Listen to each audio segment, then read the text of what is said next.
So if we consider the extended complex plane, so remember the extended complex plane is the ordinary complex plane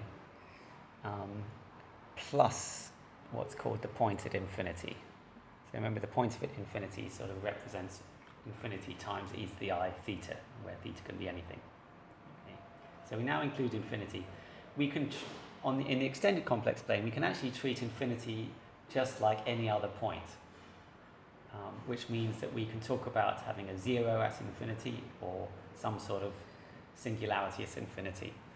Now, if you want to determine what type of singularity or zero a function has at infinity, all you have to do, generally not really happy with working with infinity, so what you can do instead is consider the same function. So basically if f of z has something, so I call it star, at z equals infinity, then this implies that f of 1 over w, the same f, has the same sort of thing at w equals 0.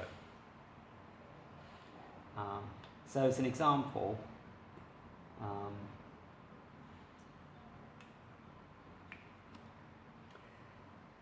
let's consider e to the z. So I said that e to the z has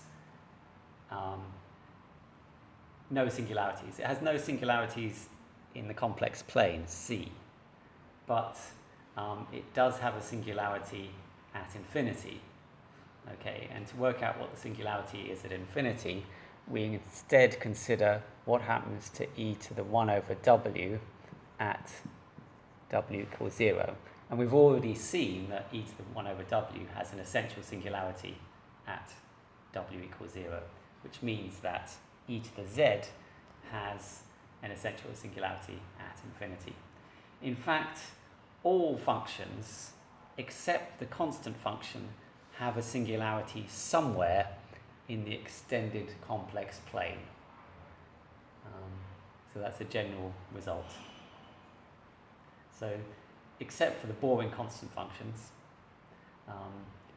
there'll always be a singularity somewhere for any function on the extended complex plane. Another example of a function which doesn't have a singularity on just the complex plane without infinity is sine and cos, or cosh and sine, since they're just made up of sums of e to the z.